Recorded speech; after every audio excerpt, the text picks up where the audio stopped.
You know what I'm saying? Remember when you were a baby? Yeah, I don't. You don't remember. You don't remember that. You're not fully conscious, like, to remember.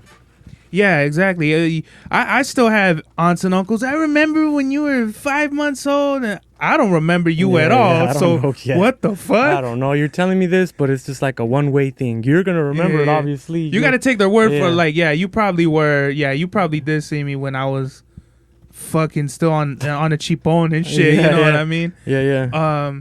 Big families. Beachy Mexicans, we have like super huge families, and honestly, I it's too damn big. I remember when my tia Pati passed away, rest in peace. We could have filled like half a Dodger Stadium with the amount of people that were at the funeral, like just cars and cars and cars, like on the street. And I asked my Tio Juan, I was like, Tio, is this who are all these people? And he was like, Mijo, this is our family. I was like, what the fuck, dude? We could have filled, bro. We could have packed. We could have sold out the Roxy with the amount of people we had, dog. Damn. Max was the turnout of my lifestyle. Smoking green, blowing white clouds to build the blue skies. Conversating with the gods by my wildflower to let them know that it's the God's hour.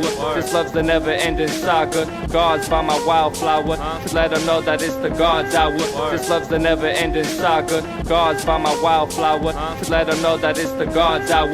This love's the never-ending saga. Gods by my wildflower to let them know that it's the God's hour. This love's the never-ending saga. Walk through the sands of times like Gara. On the other side of that gad is karma. You wet Prada, the devil like inside your box now. While the angels fly over my headstone.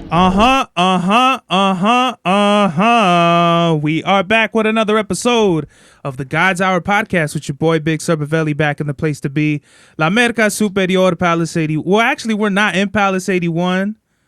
We are somewhere else in a fucking undisclosed location by the church in downtown Ontario. You know what DTO, it doesn't only stand for despite the odds. That's downtown Ontario. Right. Yes, sir. I have a very special guest with me today. He is also a representative of DTO. Why don't you introduce yourself? My name is MC Rulez. I'm 1/3 and founder of DTO. This was a long time coming. I had that name for the group a long time ago, probably like 2010, 11, when I was first just freestyling with one of my close friends from high school. And I used to write. I started writing when I was 15. I used to write poetry. I started with poetry. Really liked that. And came up with that name. That name just, me and my boy wanted to get a group going, me and him. And I don't know how I found that name out. I just picked out the name DTO. What is that? DTO. Despite the odds. I like that. Okay, we'll run with that. Wait, before it was actually you freestyling that you came up with that? Like you came up with the name? Mm-hmm. And at this point, was it actually like you guys were a group already, or was this just you like by yourself solo? It was supposed to be me and one of my good friends, so it was going to be two of us. He was going to be the producer and I was going to be the MC. That's how I came up with MC Rulez, because I was going to be the rapper and he was going to be the producer. Shit. That's dope. I think your name is dope because you don't see like a lot, like that's old school to have MC in your name. Right. I feel like that kind of died out somewhere like in the early 90s or late 80s. So I think that's dope that you're carrying on that tradition of like the last MC I think there was like MC Hammer. You know what I mean? Right. So I feel like with the whole like MC this, MC that, there's like a stigma or like kind of like like a hippity, this is like a hippity hop type shit. But like if you actually know like where hip hop comes from, then it's like you are actually carrying on the tradition of like where this shit really comes from. Because hip hop, I feel like evolved into like some other type shit, right? Especially today, like even with the new Drake album, we were just playing. Oh, we forgot to put the video on. What? We need to put the video. Damn. What? There you go. There they are right there, bro. DTO. There you go. Talk more about this performance right here. Where was this at? This performance right here was at the Chain Reaction in Anaheim. We actually got this show, one of our close friends, Reggie. Shout outs to Reggie and his whole crew, Bad Genre, the Bad Genre crew.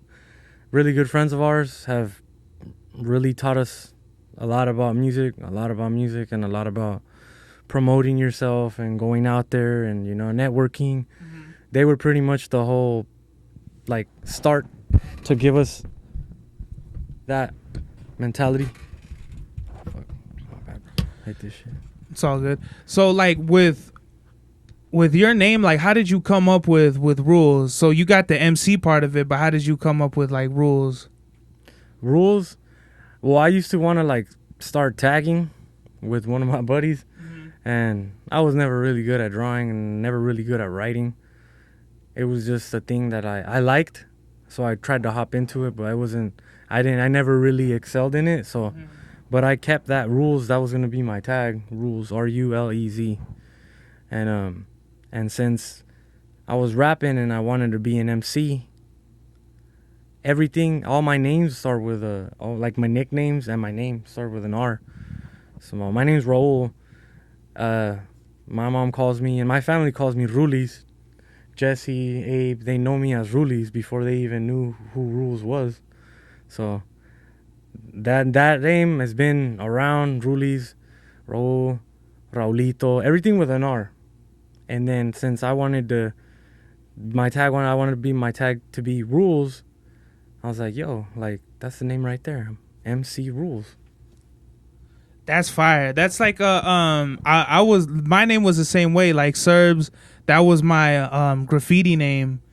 So like I was already like established my name, because, you know, people, they name themselves, I don't want to say weird shit, I don't want to disrespect nobody, but people be kind of like making up their whole identity or whatever, versus I feel like artists with the names like you and I, it's like we've already, like, that was already our MC name, was already our name, like it was already like in connection to our name already. Right. That's fire, man. So where are you from originally? Originally I was born in Glendora, but I was raised in Baldwin Park.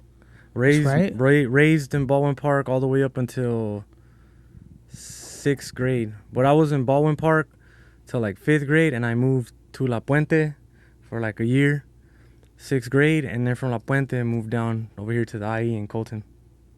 So that's what's up. So we talking about LA County going to the IE.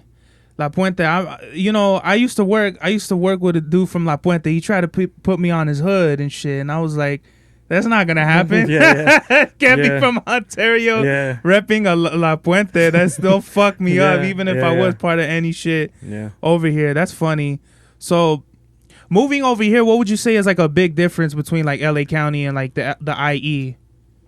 Because when people think of like California and like artists over here, they just think LA. Oh, as far as artists go? Yeah, and people don't understand we have a whole nother like wave, our own sound that's going on over here in the IE. Yeah.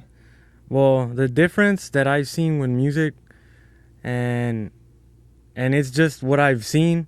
Maybe I haven't dug in deeper in the IE, but a lot of rap artists in the IE over here just stick to one thing. Just stick to a lot of them are just like on that gangster tip, on the make my money, hustle, and drugs and all this, which you still find, but you still find artists down here in the IE that keep hip hop alive, keep that name alive. They keep that real hip hop, and you're one of them. I put you in that category. I appreciate that. I put you in that category with IE artists that really, really love the culture for what it is, and not try to just go based off of what everybody else is doing. You get what I'm saying? Yeah, like the stereotypes are like what's already kind of like in place.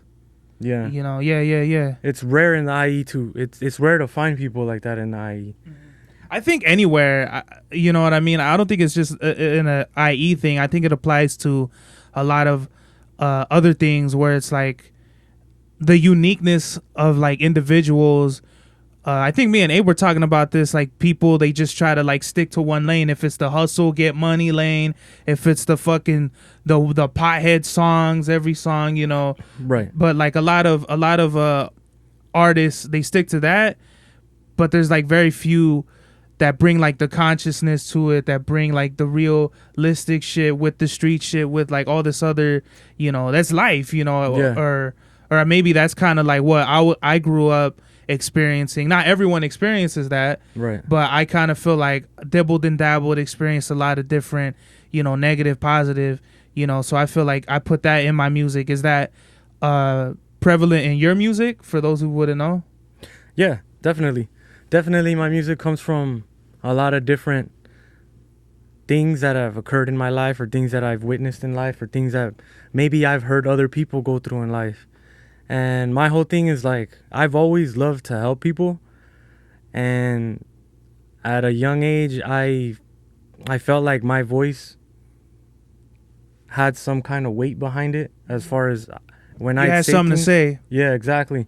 When I had things to say, or when I would say things, they would have a deep meaning, and people would gravitate towards that. So when I started music, my mother would always tell me, like, you know, don't curse in your music. Try the best way that you can not to curse in your music, because my mom's one of my biggest supporters. Mm-hmm. Like, she was the first one that was there for me, was to keep doing your thing, keep writing, keep going.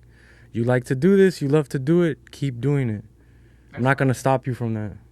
My mom was the same way, man. My mom, she'd be like, she'll listen to some of my songs or something, especially my older music. She'd be like, puro fucking, and you know what I mean? Yeah. It's like, you know, she's like, can you not curse? Like, do you have to? Like, I raised you to not fucking be, you know. So I totally, you know, I think that's really dope. My mom is a huge, like, you know, as far as like where I get a lot of my personality and like a lot of my just like whole character, I feel like my mom is a big, you know, influence on me for that. So I think that's really dope. When did you actually start making music?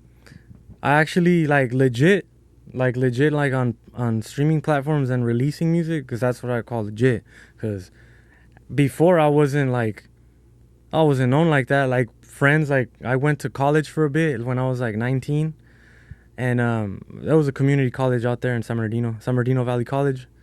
So I was out there, and when I was in there, I never really cared about school. I've never really cared about school. I mean, I've tried my best to integrate myself in that environment and try to make something happen as far as my education goes.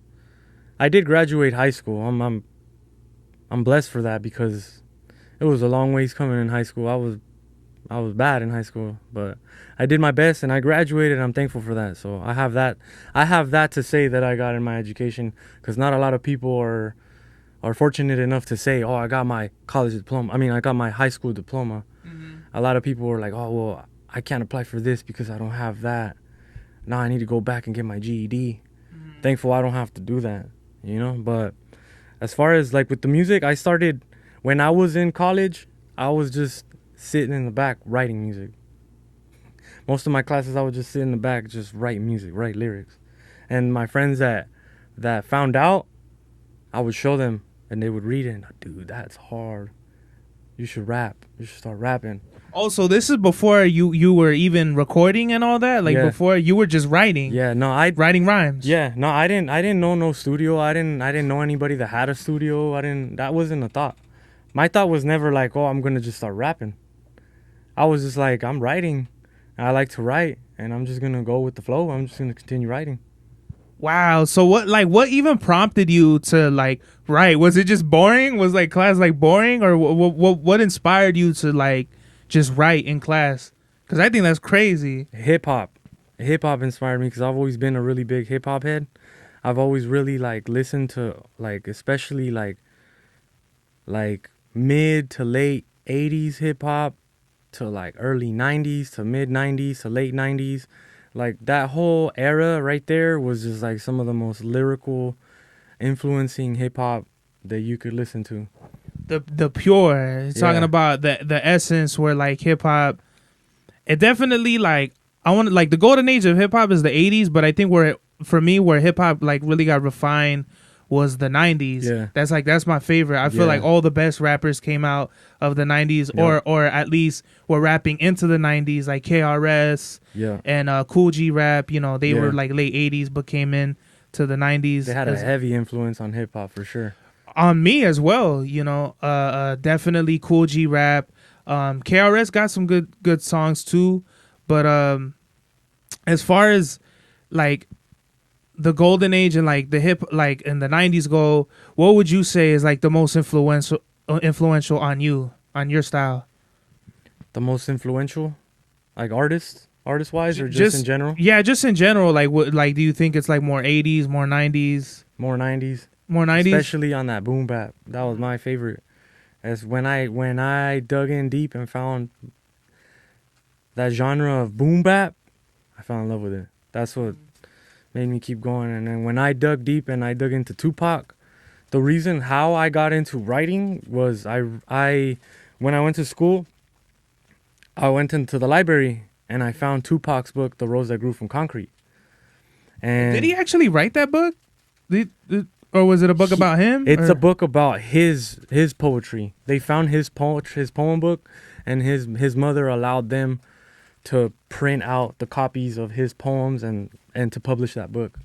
So that book is basically all his poems that he ever wrote. Wow. So you read that, and then from there, you started writing. From there, it was like late 2014. I want to say. Yeah. I was like, and around that time, I'm not too sure. Rest in peace to my grandfather. My grandfather passed away. Went to Mexico, you know, went out to his funeral. And when we came back, I had finished that book already around that time. And when I came back, I don't know, it was his death hit me different. It kind of like inspired me in a way. The very first poem I actually wrote was to him. Wow. That's fire. So while you're writing, what are you actually writing about when you're like first, like, is it like more poetic or is it like your life experiences? What is it like? What are you writing at this time?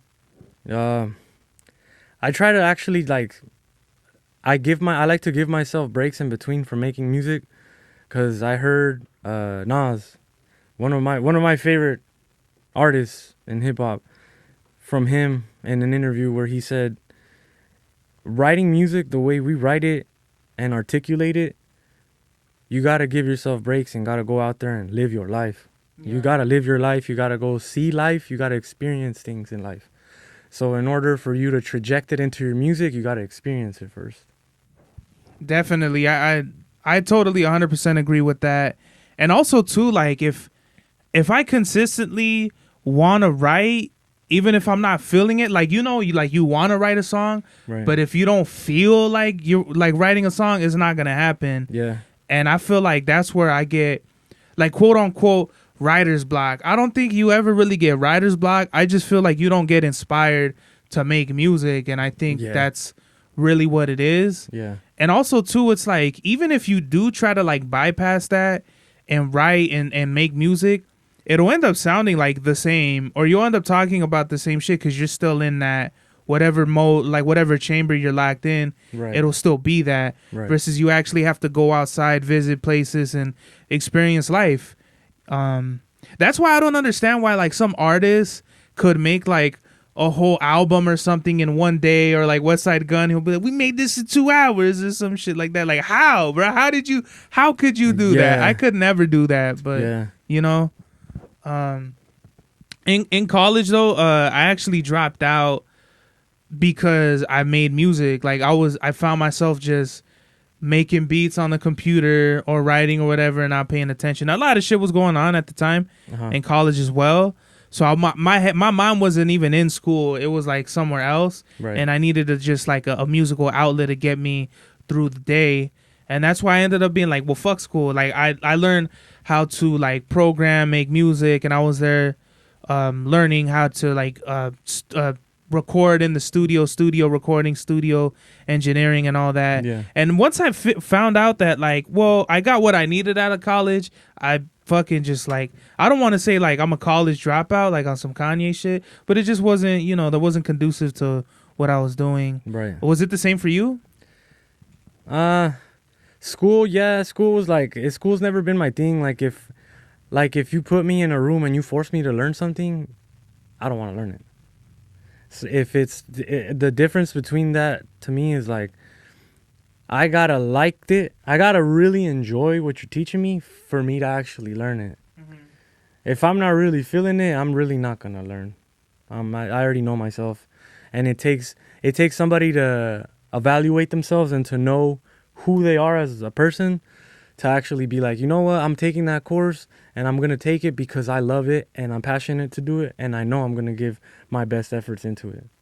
Yeah, I feel like that's what's wrong with like the whole school system. I feel like is outdated. They want you to sit in a fucking classroom for like 6 hours a day or whatever, and it's the same shit. Like I feel like that's why there's so many issues with like teachers and students. Because I was like in high school, I was always acting out. I never gave a fuck. I would be like really disruptive or just like not even caring about like the whole program, because it's like it got boring to me real fast.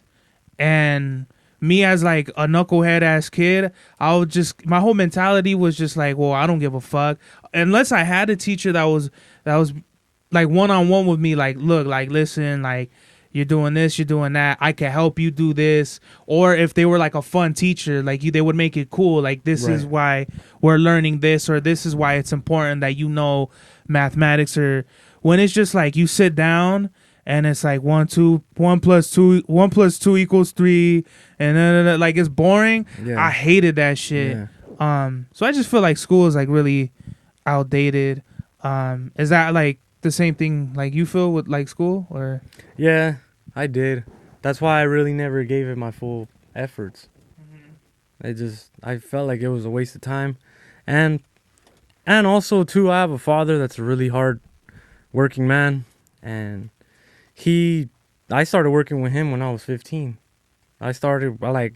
He used to do roofing at the time. He doesn't do roofing anymore, but at that time he used to do roofing. He was already in roofing for a pretty long time.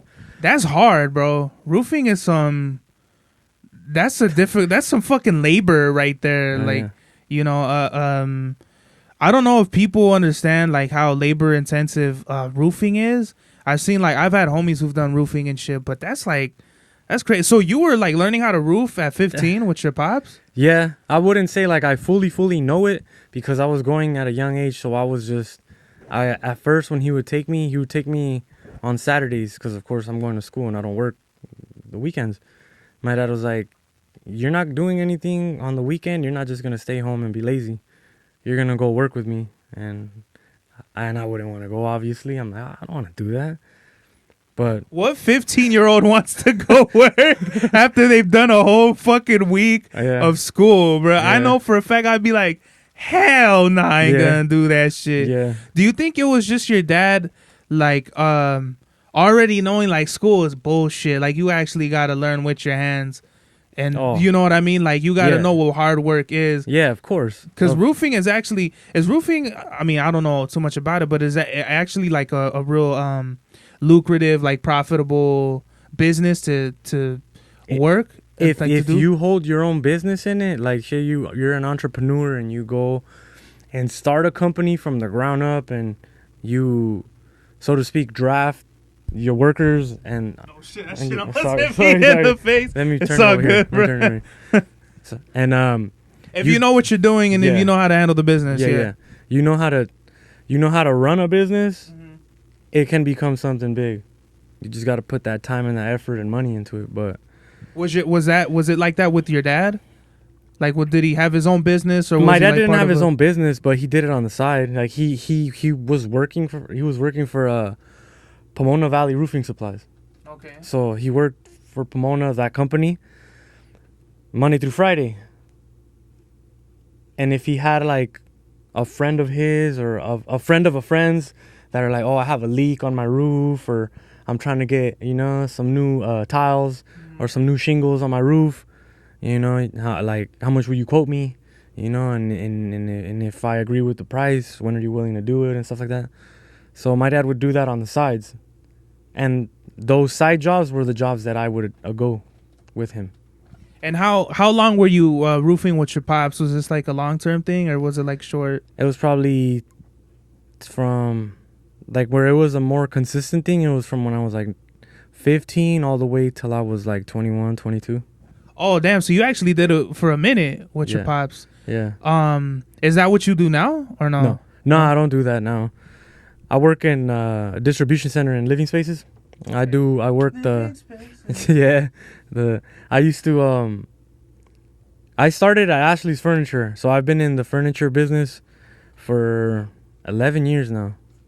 I'm on the reach. Most of my jobs and in those areas have been consistent on the reach. I've been a reach driver. I'm very fast. I'm a fast-paced worker. Like, my dad instilled that in me. My pace is fast. Yeah. Hardworking, and you move. You're moving. I'm not the type to just sit around and like, oh, no, lazy. It's not in me. It's not in me anymore. That was out the window a long time ago. Yeah, because you had already, your pops already instilled a fast-paced work ethic at a young age for you. Something a lot of people would have gotten a lot, you know, what I mean? Would have helped them out. Yeah. Same thing with me, bro. There's a lot of lazy ass motherfuckers where I work that just, they either sit on the clock or whatever it is, and I'm like, fuck, dude, you're a whole ass mental. Just like, clock out, bro. Yeah, exactly. Because you're wasting everybody's time, the company's time, your time. You know, that's crazy, bro. So I really, you know, salute to your pops for that, bro, because that's really dope. Well, my father, he didn't work with his hands, but he was a mechanic for fucking over 20 years. Right. At the point where he got him, he became a supervisor. Then now he's a manager. You know what I mean? So now, my pops, he turned it from his hands to, you know, now he knows everything about the job. Okay, you get this, fucking this needs that. You know what I mean? Now he's like overseeing the whole. He could just throw in a little diagnostics in there. Yeah, so where he's like, okay, what do you need? How can I help you? Okay, well, we need more of these. Get those. Okay, this guy might be able to help you out. So my pops is more so like he worked himself into a position where he doesn't have to use his hands anymore, and I think that's a valuable thing that everyone needs to learn. At first, you're going to be working very hard for a long time. Right. Whether it be whatever, however it is, it might not be labor, but your work is going to require a lot of dedication and just strive to get yourself in a better position. You know, I think that's fire. So where are your parents from? Where's your family from? Both my parents are from Mexico City, Mexico. Chilangos. Oh, yeah. Both of them. But, that's fire. Well, Capitalinos, because they're from the capital. Okay. Yeah, so most of my family is from Mexico City. Both sides. Both my parents met at a really young age. They both came from fairly big families. My father, especially bigger family. He came from a family of 14. Wow. That's a lot of kids. I thought my family had a lot of kids. Six. My dad had 5 brothers. My mom had 5 sisters. My dad had. That's nothing compared to 14. Oh, my dad had. He's part of seven boys, and then he has 7 sisters. Wow, synchronicity in the numbers, bro. That's crazy. Well, that's on your dad's side. That's on my dad's side. What about your mom? My mom's side. My mom, she had. My mom had 3 brothers and a sister, so she was a family of 5. Yeah. Is that 5? That's wild, bro. And people don't. I think if you don't grow up in like a traditional Mexican household, you don't understand how big of a family that becomes. Because those 14 have all their kids, and it's like with just having 6, like 5 other 5 uncles and 5. She came of a family of 6. I'm sorry. Go ahead. I had to count because one of them passed. This is your interview. One of my uncles passed away a long time ago. So it's like that's why I was counting. I was like, hold up. In total, yeah. I never met my uncle when I was like, when I was really little, when I was like probably like 1 or 2 years old. You don't remember people at that. Oh you yeah, know what I'm saying? Remember when you were a baby? Yeah, No, I don't. You don't remember. You don't remember that. You're not fully conscious, like, to remember. Yeah, exactly. I still have aunts and uncles. I remember when you were 5 months old. And I don't remember you at all. I don't know yet. What the fuck? I don't know. You're telling me this, but it's just like a one-way thing. You're gonna remember it, obviously. You got to take their word for like, yeah, you probably were. Yeah, you probably did see me when I was fucking still on a cheapone and shit. You know what I mean? Yeah. Big families. Pinchy Mexicans, we have like super huge families, and honestly, I it's too damn big. I remember when my tia Pati passed away, rest in peace. We could have filled like half a Dodger Stadium with the amount of people that were at the funeral, like just cars and cars and cars, like on the street. And I asked my Tio Juan, I was like, Tio, is this who are all these people? And he was like, Mijo, this is our family. This is.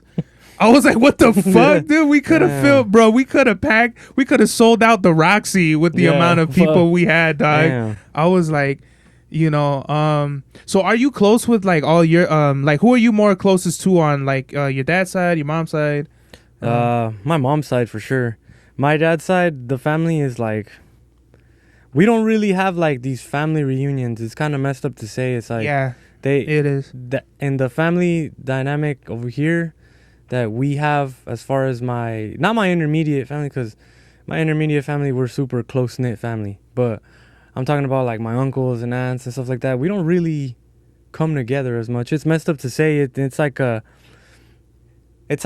you only see everybody else when something bad happens. Yeah, when someone's in the hospital, someone passes. Yeah, it is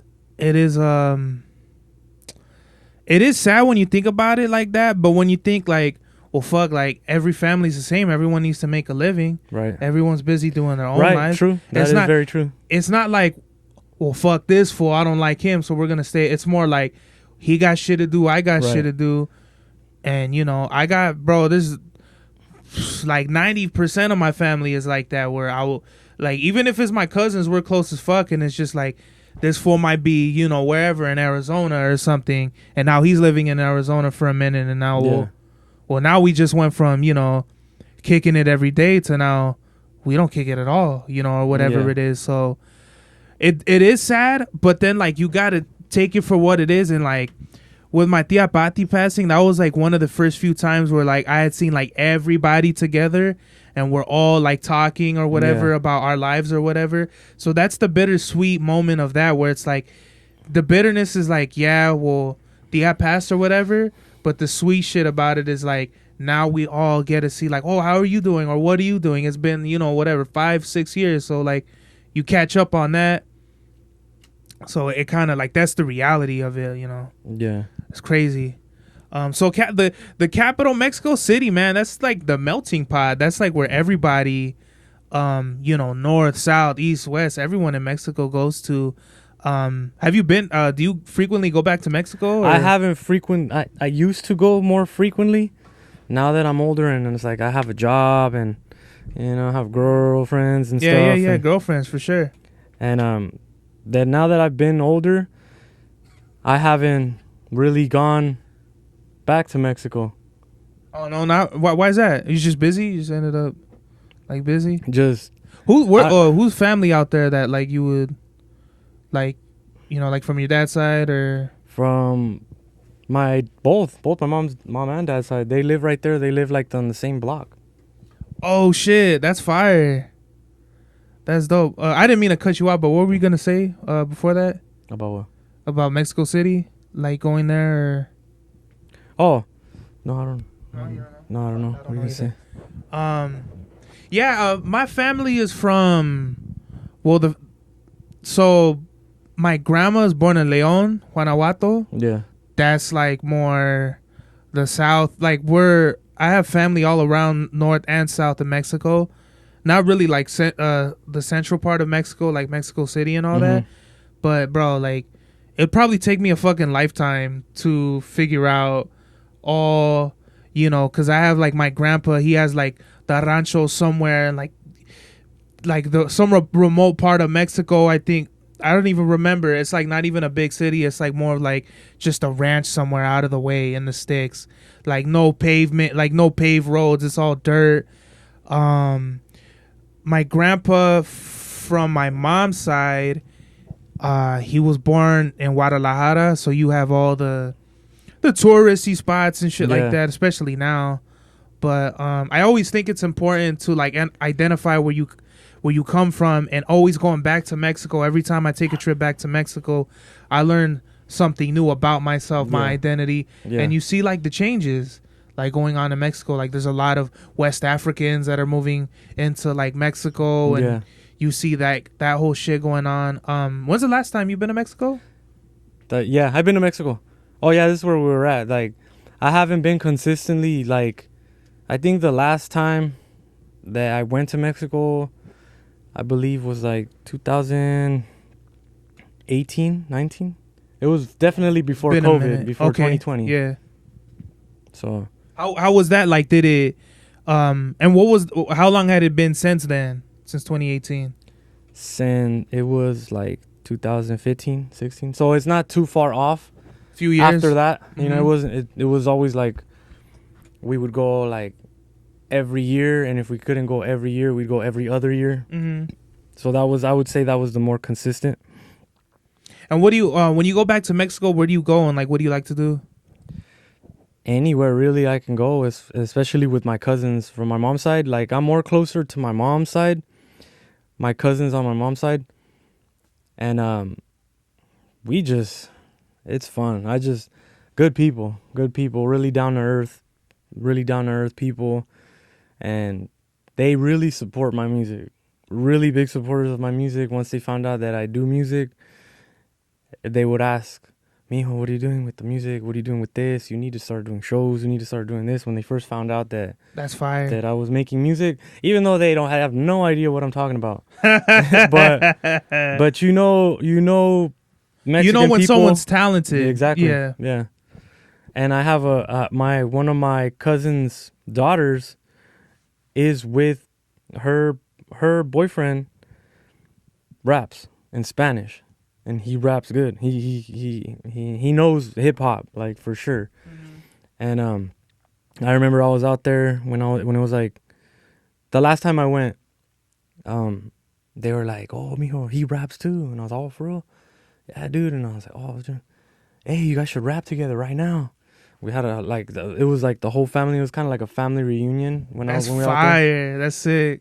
So I went up and I like collabed with him, I guess. Like he started rapping in Spanish. Like we freestyled. He freestyled. We freestyled over Mobb Deep Shook Ones.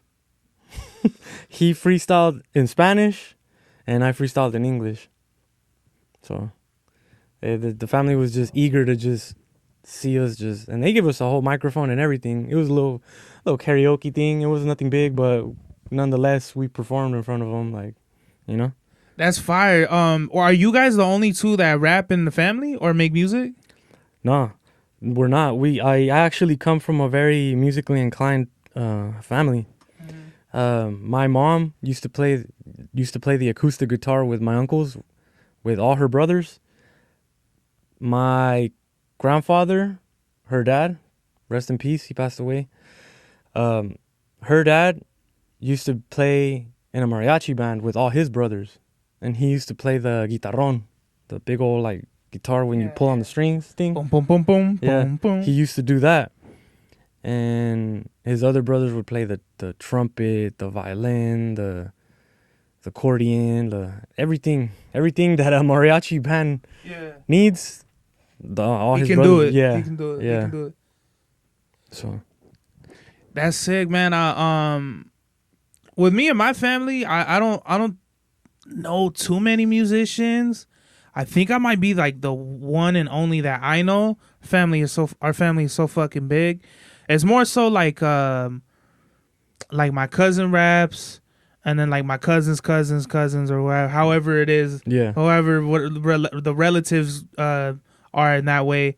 Like he raps too, but we're like not at all. We're more so like definitely like hustlers for sure. Like we definitely have like whatever it is. Like we definitely have like businesses. That's for sure. Like we're more like so on the business side. My grandpa had like a sort of like he would fix either like washers or dryers, or like he was really like a I don't know if you call them like not mechanics and shit, but he just knew how to fix. Like he had a business where he could fix shit like that. Yeah. And just like, you know, my grandma had her own catering. So where I come from is definitely like that whole business mentality of like just going out, the go-getter mindset of you're just gonna go out and you're gonna take that shit. Right. And you're gonna go for yours. So I think that's really dope how you come from it either. I feel like that's like really what it is. You either come from a family of like you're already established, like you have that in your blood. Yeah. Like you have, and that's just barely even touching it. Mm-hmm. Like with my grandparents, like with my grandfather and my mom and her brothers, because I have cousins. I have a cousin that was the lead singer of a norteño group. I have another cousin that was a drummer. I have another cousin that can play a lot of instruments and also produce. Wow. And then I have, and that's only touching out there in Mexico. Then I have another cousin that was the lead singer of a rock en español group. And now he's a news anchor out in Mexico. Wow. Dude got a voice. So it's like you had to figure it out. Voice, yeah, you have to wherever. Yeah, you're gonna figure out, you know, whether. I think that's dope, man, because I forgot where the fuck I heard this from. I just heard it recently too. It's like with Joe Budden, it was like he wanted to be the best rapper in the world. He wanted to be Jay-Z or whatever, but then he found success in podcasting. Right. So it's like your voice, like going back to what you said, your voice is gonna. Like life is gonna figure out where your voice is gonna end up being. Exactly. It might not be rapping. It might not be producing. It could be, you know, whatever. You know, I feel like that's where I'm going towards. Either like something like radio or something like that. Yeah. I'll do it. Fuck it. I don't if it pays the bills or whatever. I'm still gonna make music regardless. Right. I don't give a fuck like where like my voice ends up taking me. Like I already know I have that itch, like that bug in me to make and create music, and it resonates. It really resonates in what you're doing. If you really enjoy anything really that you put time and effort into it, it shows. Yeah, definitely. So with you rapping and like your whole musical style, like what would you say are like your top influences? My top influencers would probably be, these are some of them. Because I have many. Well, like off the top, like what do you who do you think contributes mostly to like how you sound now? Oh, to how I sound? Yeah, for sure. I actually don't really know because I listen to too much music to even pinpoint. But I'll give off some that I've been kind of not compared to, but like it's like, hey, you have a little bit of this guy, and then you kind of sound like this guy. Yeah. I don't know if you're familiar with Ramirez. Yo, Ramirez with the X on the N, or the X on the E. The guy that raps with Puya. Yeah, isn't he like affiliated with the Suicide Boys? Yeah, he's like he has something to do with Suicide Boys for sure. He's always around them. Yeah, I have a he's homies with a homie I knew. He's like, he's fucking like he has to be like 4 or 5 years older than me.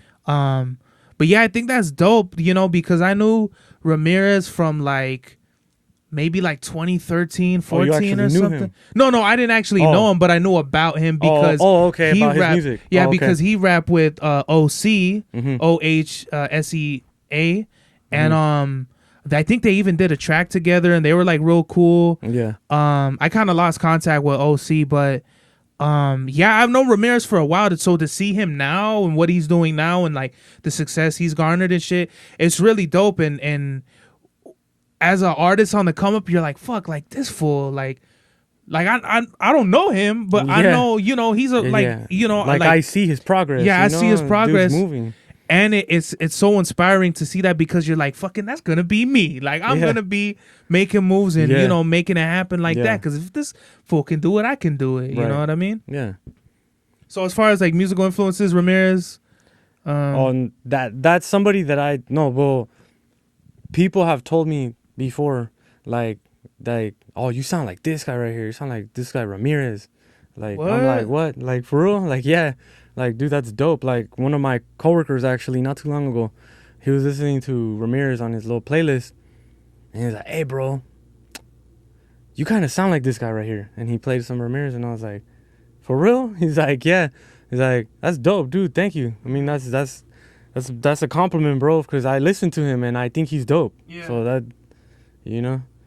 But influences like that have influenced me, Tupac, Nas, Nipsey Hussle, it's just artists that are not just artists. You get me?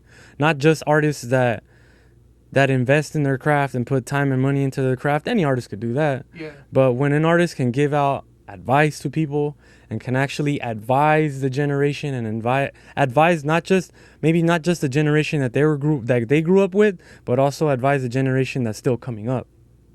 Yeah. So as far as like not just being artists, you're talking about like being like more influential and more how can I say, like you do more than just like you use your voice for more of a purpose than, oh, let me just make music. Like, right. You're actually saying right. It's kind of like a therapist in a way. Like you give advice that you've learned along the way. Yeah, my bad. No, continue. Oh, I'm just fucking over here. Gonna put the charger in. So as far as Nipsey Hussle, like, how has like he influenced you, like with his music? Because I do see that. I really do see like Nip being like he's a big influence on me. But like you specifically, what like is there like any specific like songs or anything? I really like watching his interviews. I really like watching how like he articulates things, and he's one for the people. He's never been the type to be really selfish. I mean, maybe coming up, maybe when he was younger, but everyone, even when they're younger, selfish. Like they're just me, thinking about me and how can I do this. But later on in life, you learn that it's like you give to people, and you and like say you run into somebody that reminds you of you when you were younger. That's when that comes out. That's when that really comes out. When you're like, damn, this little dude right here reminds me of me when I was coming up. Then you're like, I wish I had somebody like me and have the knowledge that I have right now to tell me how to do this and how to grow. Yeah. Maybe I could have grown faster. And if like you see that person and he's cool, you know, and you get along cool with them, and you're willing to open up, and then you open up and you're like, hey, dude, you know what? Take my advice. Do this like this and like that and like this, and really take out the time to inspire other people. Yeah, because Nip be talking like, I think he's eating like a pineapple or some shit he's eating or something like that. And he's talking about like some business thing that he was doing, like just basically like, oh, to like properly get some money, you need don't quote me on this, but he says something like around the terms of like you need to open up like, I don't know, like a LLC or something like that, like just giving business advice. Got nothing to do with music. But he's actually like giving like financial advice to like, this has to be like the later years, like, you know, before he passed on. But like now a lot of artists are like talking about business in that sense now. But this is when like no one was even talking or about business in that sort of sense. No one was throwing out any gems as far as business.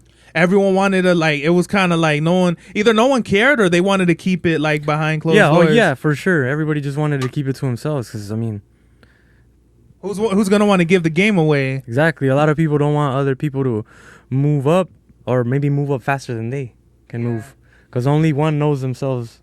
You know, hip hop is definitely, and you just said this right now, where you know, it's not like it was not just me, like you wanted to drop gems. Hip hop is a very like selfish ass genre of music, and it's like, it's crazy how people like, and I don't even want to say just people, but like everybody, it's like such a like what can I gain through doing this, or like by like everyone moves in like if it's like in a not selfish but like in a self-beneficial manner, you know what I mean? I guess everyone has to, you know, like to like, you know, because no one's, unless you have a manager and shit like that, yeah, you're like a one-man army, you gotta do that shit, you know what I mean? Yeah. But I guess in the sense of Nipsey Hussle, when you're already there, when you've already achieved success, and when you've already achieved so many of these accolades and things like that, I think it kind of is warranted that you like drop jewels for the younger artists, or like give advice like, hey, you know, this is what I did, this is what worked out, and going back to, but it takes hard fucking work. Oh yeah. It takes a lot of bumps in the roads. It takes a lot of, well, fuck, that was a whole waste of my time, you know what I mean? Right. Like, it's like the journey, it gives you that wisdom, you know what I mean? And I think that's dope. I think that's fire. Yeah, I mean, sometimes, well, not everyone's gonna be like that. There's a lot of artists that are like super big and never give out no advice whatsoever. They cut it short. For sure. They just like to keep it all to themselves. But then you got artists that are just a blessing because they've learned from some of the best, and they are willing to give out that advice. Yeah, definitely some artists are like, especially with big like super pop stars, you don't hear them talking none of that shit about half of what Nip was saying. And Nip was like, he was by no means a superstar, like a super pop star in that sense, like a Nicki Minaj or something that. But he was like a fucking legend, at least if anything, like a hood legend. Like after he passed, it was like, I don't know, it was like sort of like when Kobe passed, where it was like this like blanket of like, I don't know, like, I don't know. It was just something that you could tell affected everybody. You like, felt damn, that. Like, you felt it in the air when you realized that he was really gone. But and then in the way, like, they both have similar things when they passed, where it was like really tragic. You know what I mean? No one saw it coming. Yeah. It wasn't like they were sick. It wasn't like they were old. It was like, boom, like they're gone. There was no time to really think like, oh, he's gonna pass away, you know? Like Tupac, like, no disrespect, it was like, not that we seen it coming, but we knew it was like that shit was around. Like, there was already the whole beef. There was already so many things that Pac was not doing, but it was just around him that like it wasn't far-fetched. Right. And like, but even still, when he passed, it was like, fuck, this fool, like, you know, it was like a tragedy, like something that changed hip hop, you know. And I think it's really, you know, I think it's like, wow, how could like these two people, these two big figures in culture, in our culture, like they just pass, and it's like their whole leg, like you could never, there's never gonna be another Kobe, there's never gonna be another Nip. So it's like, that's why it leaves such an impression on the people when they're gone, because it's like, well, now we have to study the game tapes and go back to like study the person and be like, oh, okay, like, and you learn from that. And those are two of my favorites all time. Exactly. I was gonna go back to that. So speak on like, you know, how those two really you know, have made an impact on your life. Well, first, Kobe Bryant. I'm a huge Kobe Bryant, and I'm a huge Laker fan. You guys, Don Jesse, you could ask Abe the Freak. This goes way back. They know me since I was a child. So my family, my father is a very big Lakers fan. He's been watching the Lakers since they had Kareem and Magic and all the legends, all the old school Laker legends. He's been watching them for years. So it passed on. He never really like forced it upon me. I would just always be around watching the Laker games with him, and just grew up loving the Lakers. And why was your dad, was he like, did he stay around LA, or why was he a Lakers fan, like, to begin with? My dad actually became a Lakers fan in Mexico. My dad wasn't even in LA. You could watch Laker games in Mexico? Yeah. What? He was watching Lakers and Bulls games. Like, I had an uncle that was a really big 90s? Bulls fan. Yeah. Wow. The Lakers are well known in Mexico. Mexico, like, like also like a football team wise, like the Raiders, the Chargers, the 49ers, like you'd be surprised. Mexico, and the funny thing, those are California teams, so that just yeah. I mean, I definitely, you know, I've been around Mexico, and I didn't even know. I mean, I'm more so familiar with Mexicali. Mm-hmm. So Mexicali, you get like kind of like a cross between tourists and like the native people that stay there. Yeah. But where we go for is definitely not no tourists. Yeah. Like the fucking where my grandma the rural, lives. The rural part of Mexicali. It's definitely like the hood for dirt sure. roads, or is it cemented? Not dirt roads, but it's like there's been graffiti on businesses that since like 2006. Oh, okay. And like, you know what I mean? The fucking dogs on the rooftops oh, yeah. just looking at you. Yeah. You're walking, you're like, what the fuck? Yeah. You know what I mean? Yeah, It's I know what you real. mean. I wouldn't say it's like the hood, like it's like all gang shit, but like it's definitely like a pueblo. yeah, something like that. It's just like it's its own world. You know, Mexico is different to where like I tell people this, like Mexico's a whole different world. Like It's a free world. Yeah, it's definitely go out and do whatever. I mean, obviously it has its rules, but it's not as much as the United States has its rules. Oh yeah, rules, regulations, and politics and all that shit. Yeah. Mexico, people don't give a fuck, dude. People are living their own lives, Yeah. free of whatever. Yeah. There's no, you know, it's definitely Freedom of speech. yeah, for sure. People are out there in the open giving their own advice and whatever they believe in, and nobody is over there judging them based on that. It's all right, cool. That's on them. Yeah, no one wants to cancel. You're not gonna get canceled for what? No, he's speaking his mind. Like, let him speak his mind. Here, it's more of like, nah, you shouldn't say that. Yeah, no, you always have to have a filter.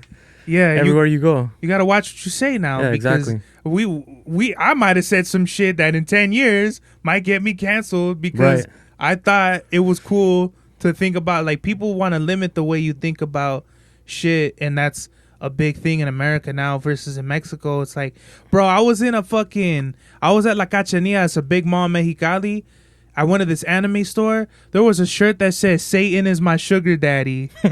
Like, that's funny. Yeah. But people, if you're from America and you go, you're like, this is Satanism. Is no, bro. That's just some funny shit. We're not you know. I'm pretty sure there are Satanists. Yeah. In Mexico, Satanists, that bullshit is everywhere. Yeah. But like, that's just some funny shit. Like, you know. So I think that's fire. Going back to like Kobe and like the Lakers and all that. So like, you know, you would watch the games with your pops. Right. And what was it about Kobe? Was he just like, you know? I witnessed him as soon as he came in to the Lakers, and he was a rookie. And just, I was young. I was born in 92. So when Kobe came into the league, it was 96. So I was like 4. Once I turned like 5 years old, it was like 97. I was paying attention. I was like, oh, that kid, that young guy, Kobe Bryant, he's a good player. I like him, and I just started watching him from then on. Did they know he was gonna be a superstar from as a rookie going in? They knew he was a good player, but they never anticipated what he would become. In other words, oh yeah, kid's good. He's not gonna be like Michael though. That was always the thing, right? Yeah. Like, they would always like, you know, there is no Michael Jordan. That's the whole thing that it was, and that's why when Kobe came into the league, he reached out to Michael Jordan. That was his idol. He reached out to him every chance that he would get. He would reach out to him. That's what made him great, because he just got there and he went straight for the greatness. He didn't shy away from it. He went directly to it. And when he would play against Michael, he'd play some of his best games. He'd go at Michael Jordan with no regards. Like, he didn't give a fuck if he was playing a fucking legend or his idol. He was out to destroy his motherfucking idol. Wait, so we're talking 96? So 96, 97 as a 18, he was like 19. 97, he was 19. So to give some context, for like, okay, so Kobe's a fucking rookie in 96. Well, he didn't really play his rookie year. His rookie year, he didn't really play. Okay. They didn't have faith in him. They were like, wow. nah, because they had Eddie Fuck those Jones. Levi's. They had Eddie Jones. Okay. At the time, Eddie Jones was balling. He was putting up numbers at Eddie Jones, Nick Van Exel, Elton Campbell. They had a squad. They already had a squad. Yeah. And then they got Shaq shortly after. Mm-hmm. They were like, this kid, he could just come off the bench. Fuck it. It is what it is. So what were those games where like Kobe was going at Michael, as you said, like what year? Like around when he was like, when they actually started noticing him was like around 98, 99. And was Michael Jordan. He was already like 3-4 years into the league. Was Michael Jordan still like on fire, or was this like already? Oh, dude, Michael Jordan was on fire around that time. Cause the Bulls won the championship 96, 97, and 98. Oh, they did a 3 year straight? They did the 3-peat. Oh shit. Yeah, I'm not a basketball fan. I'm not too versed in basketball, so like this is dope that everyone, out there knows, especially me cuz I don't know shit about this. Yeah, that was the second half. That was the second 3-peat. The first 3-peat was in like around Jordan's like barely getting into his prime years. And then he went to baseball, the Black Sox. He played for the Black Sox. I mean the White Sox, my bad. The White Sox, I'm sorry. Sox? The White Sox. That's hilarious. Yeah. How do you feel about there's rumors that I guess cuz Michael Jordan gambled, a theory is that he was I know this cuz I'm into like mafia shit, that he owed money to the mafia and he was asked to play baseball. Oh, he was a huge gambler. But how do you feel? Like, do you think that's true or no? Like, based off from what I've seen, he said his father always dreamed of playing baseball. Oh yeah. So he did it for his father, but that does make sense. That does make sense because he was a big gambler. Mm-hmm. So gamblers always fall into some kind of drama. They borrow money. They fall into that drama. Sometimes from the wrong people. Yeah.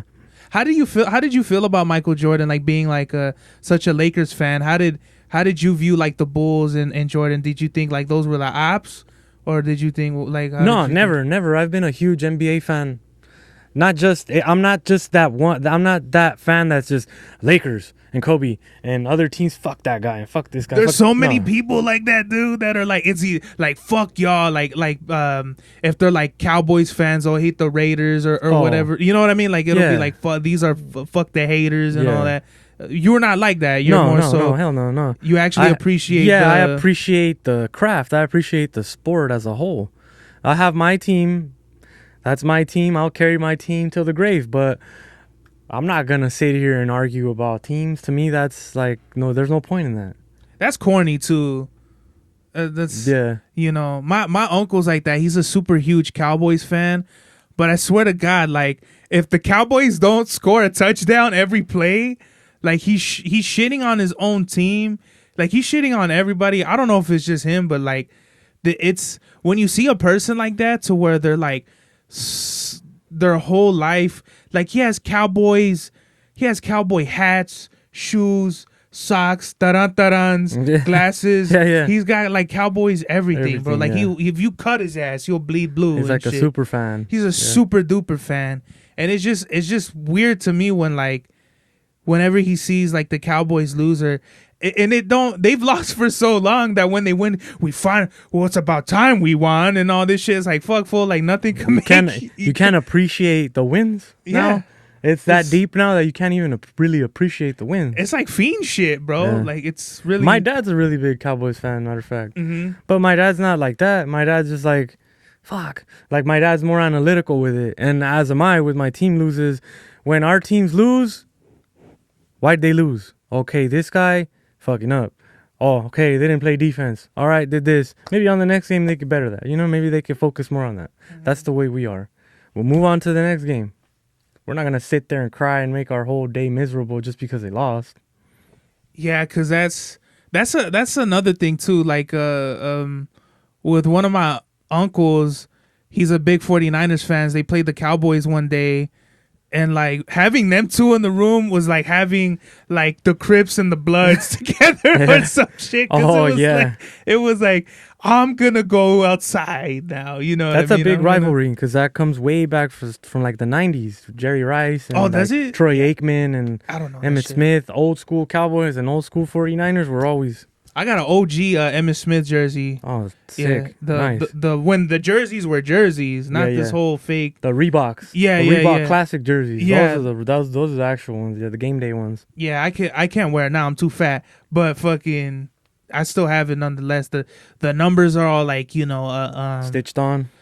No, like they're kind of peeled off. Oh. Like it's an old jersey, so it's like I had it when I was like a kid, dude. So. Yeah, this shit's all old. But like, how do you think like sports like has like influence? Because like as artists, we need to be influenced by something, whether it be painting or sports or whatever it is. Like, how do you feel like sports has like gotten inspired you or like influenced you with music? Basketball. I started playing basketball when I was like 8 or 9, and I was already watching Kobe. So I would go out when we moved over here to Colton at a young age. I'd do my homework, go outside, and I had a basketball court, and I would just go out and shoot, and I would pretend like I was Kobe Bryant. It wasn't like all like Mike.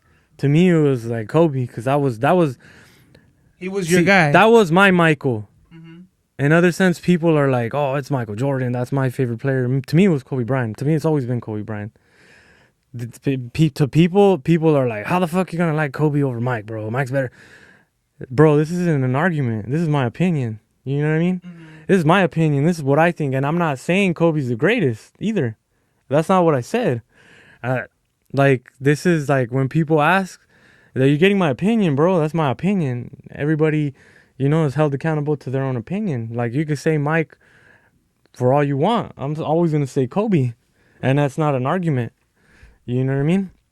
But I was always out there like Kobe, like, trying to imitate his moves, trying to play like him, trying to get the whole mentality like him, like, So before music, you were really into basketball? Basketball was my thing, yeah. Yeah, I played basketball like 3 seasons or something. I suck at basketball. I feel like rapping or like whatever it is. Like, I'm more of like an artist. Like, I do paintings. Right. I do the podcast. I do the music shit. Because I fucking was like pretty whack at everything else, especially sports. Played baseball, wasn't good at that. Played basketball, wasn't good at that. It happens. Some people are not sports coordinated. You know what I mean? And they don't really gravitate so much towards sports. But you got to find your niche. You got to find your lane. Yep. Do you still ball up now? I haven't lately, but I probably like before COVID hit. I was playing basketball with my friends. We'd get like a cool amount of people, and we would play. We would go out and play at the parks. My friends still do. They still do. Most of them, some of them are married, and some of them are in relationships, and then they still find the time to go. Yeah, man. I think that's dope. I be playing Pokemon at the park and shit, and dudes be balling up. They're like, "Hey, man, you want to play?" I'm like, "Bro, it's just like the 5th day in a row you ask to play with you guys." Yeah. No. Yeah. I don't want to play basketball. Yeah. Because I already know you guys are going to fucking do all that shit, do the spin on me and all that shit. I'm going to look dumb as fuck. Yeah. I'm going to just catch my Squirtles and my Pikachus, and I'm going to I'm going to do that shit because that's what I like doing. Right. I'm into that. Yeah. But I dig the fact that everyone has their own thing. Everyone fucking, some people like knitting sweaters, whatever it is, making baskets and clay and, all that. I think that's really dope, man. It's just a lot of people never find out what they like. Right. Some people are just on the fucking phone all day. And that's what I'm scared of the kids. Yeah. Because as soon as they're born, the parents hand them an iPhone. Oh, no. And it's like you're watching TV. They're on the iPhone or playing Animal Farm on the Switch. Yeah. And that's all they're doing. When I was a kid, bro, I was getting my ass whipped for staying out too late, going on bikes, you know. I'll fucking duct tape a knife to the end of a PVC pipe and cut my grandma's cactus. She'll see me. She'll be like, come inside. She'll whoop my ass. You know what I mean? Yeah. Like, I feel like I was the last of the kids that actually experienced going outside Right. and doing shit. Right. Actually doing, like, going out and doing, like, physical and, like, riding bikes. Just being outside. Yeah, exactly. Being outside. Kids don't do that anymore. We would go for walks, you know. Go for a while. Go to the tunnel. Go under the tunnel. See the graffiti. This is before I even painted.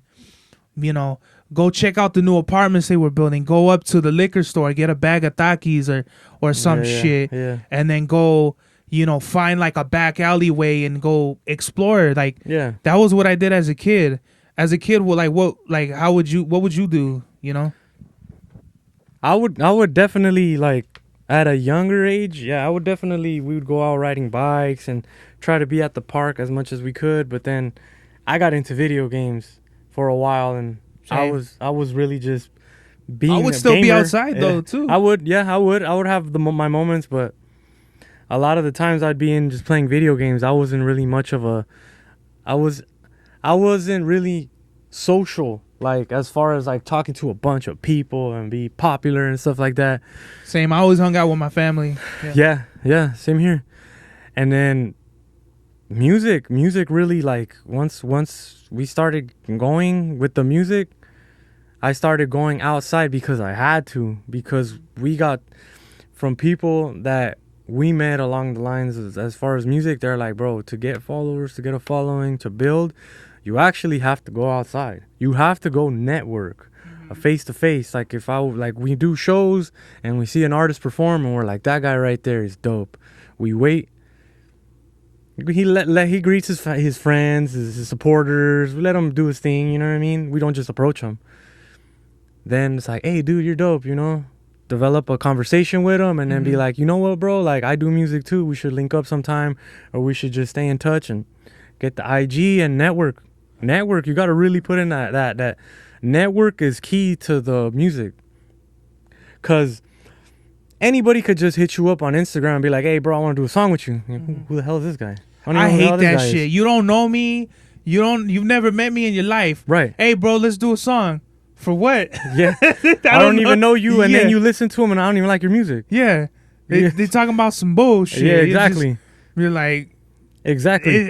Where our styles are gonna come together like oil and water, bro. Yeah. That's not gonna happen at all.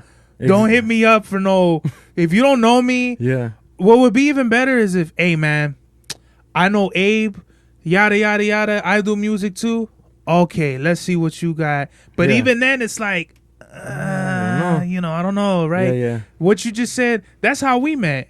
Exactly. I was performing Mariana, and then, bro, I don't have friends and family like that to where like, oh, you're a rapper, I'm gonna go see you. It's the opposite, bro. Where same. I don't have nobody to be like, hold him, bro. I literally, in the group chats that I have with my family, I'll put out I'm having a show. Crickets. No one gives a flying fuck about that shit. But whenever it's like, let's have a carne asada, or fucking a little cousin is having a soccer game. Oh my god, that's so cute. Let's go, I'll support. Yeah. Everybody shows up. Everybody and their mama shows up. That's why I stopped. Nobody shows up for No one shows up for you. No one's like, they look at it like, he's just a rapper. Yeah. He's just making some music or whatever. Yeah. And that's bullshit. They don't really, I feel like they don't really think you're taking it as serious as you take it. Yeah, exactly. That's crazy, bro. So I think that's really dope. Me, I'm kind of like more like introverted in the sense where like I don't really care too much about networking. Really, like with other artists, is more so promoters and shit. Mm-hmm. But I think what was dope with you guys, like as soon as I came off the stage, the three of you guys, you came up and were like, yo, like that was fire and all that shit. And it's dope, like, you know what I mean? In it, you know, if it's versus like had the whole room been like, like fucking with it, and then maybe the three of you guys were like, it might have been, you know, different versus the fact that it was just like you know, it might have been five people in the room, and you were three. It meant more to you. Yeah, it meant more to me. Because it was just us. You knew we actually felt it because we actually went and approached. Exactly. And nobody else did. No one did. No one else did. So I thought that was fire. And going back to like, you gotta be out there and you gotta like connect with people that connect with you in a sense that like, I didn't think we were gonna get to this point of like a year later, you know, and do the podcast episode. It was just more so like, y'all are making moves, I'm making moves, and it kind of like met. It correlated. It just made sense, right, to do it. You know what I mean? Versus like if random people be like, "Oh, can I be on your show?" It'd just be like, for what? Right. You know. That's why that's a key. That's why that's a key component in it, is going out and networking. Because if we would have never had that moment to connect, this would have never happened. It really wouldn't. You feel me? So it's like, the networking is very key, and especially those one-on-ones with artists. Mm-hmm. Meaning like me and Abe and Jesse, all three of us, but sometimes, a lot of the times when it's me and Abe at a show, we have this thing where it's like we're there watching an artist, and then right away we're listening to, you know, when Abe starts jamming out to it, he'd be like, I already know him. He'd be right there like, once he starts doing all this, like, I'm like, oh, my guy right here's feeling this guy right here. And then he just gives me this look. I'm like, all right, for sure, we got this. That look is like, as soon as he gets off the stage, we got to get this guy's info. Yeah. And that's how we work. That's how we work every show we go to. We do that at least. That happens at least 2 or 3 times at a show where artists are like so dope that you can't help but, hey, dude, what's your IG? Let me get your info. You connect. Yeah. It was funny is because I thought you guys were just there to see a show. And then I think you guys ended up doing the open mic, right? Like the three of you each did an open mic. Yeah. I'm like, oh shit, these guys make music too. I was like, it's wild. You'll see you'll be in the circles of like open mics and shit like that.